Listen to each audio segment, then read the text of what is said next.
Hi, I'm Edward and welcome to HR Hot Topics, where each week we dive into the latest HR and employment law stories. Don't forget to subscribe and click the bell if you want to see more of our videos, and use the hashtag askhrhubplus to get in touch with us on social media.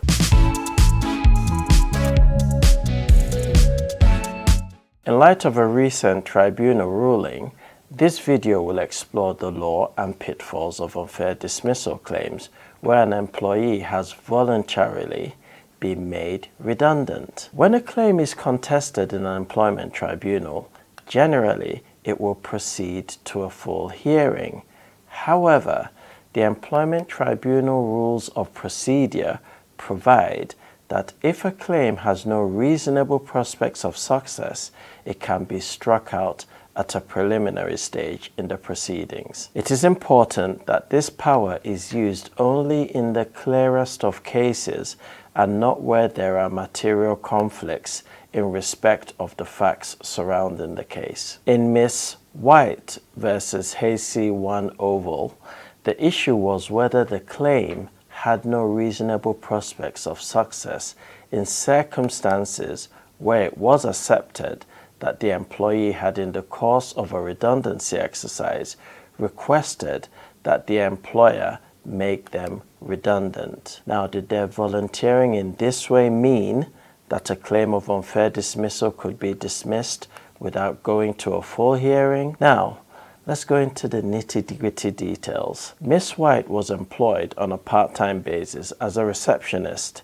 in a residential nursing and specialist dementia care center. It was one of more than 300 care homes operated by the employer across the UK. In the later part of 2018, a proposed restructure was announced under which a number of employees carrying out receptionist and administrative work would be reduced. In the months leading up to the announcement, White had, in addition to her reception duties, also been covering the admin duties that were the responsibility of the deputy manager who had been off sick. A new receptionist had also been taken on despite there being the same number of receptionists as there had been for the previous 2 years. Now, the redundancy pool consisted of White and 2 other part-time receptionists, as the deputy manager was still off sick and had accepted voluntary redundancy early in the process. When White discovered the newest receptionist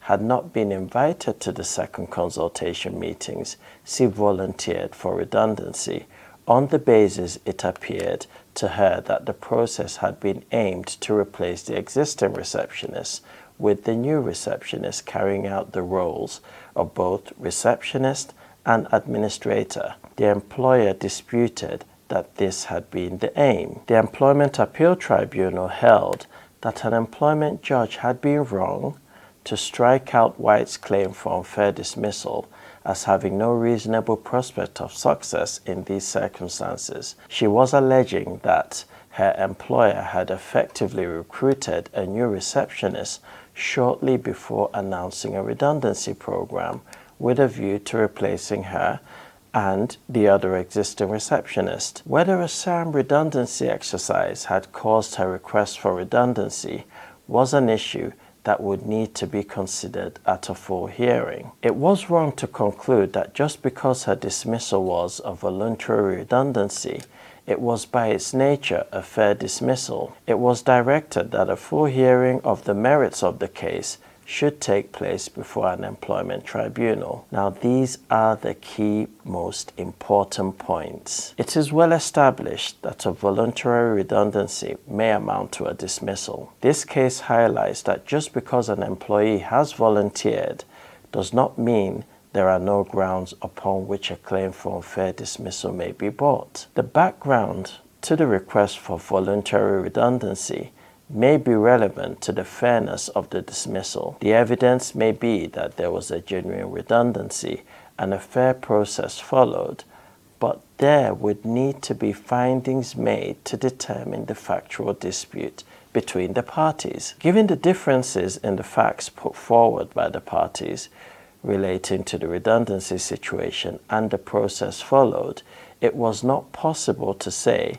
that the complaint had no reasonable prospects of success. The moral of the story is even employment tribunal judges can get it wrong. That's why this case had to go to an employment appeal tribunal, who then had to dig deeper into the real issues of the case. Thanks for watching this installment of HR Hot Topics.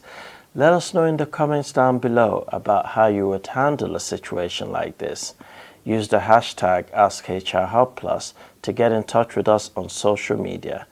Don't forget to like and subscribe to keep up with the other videos on our channel, and we will see you next time.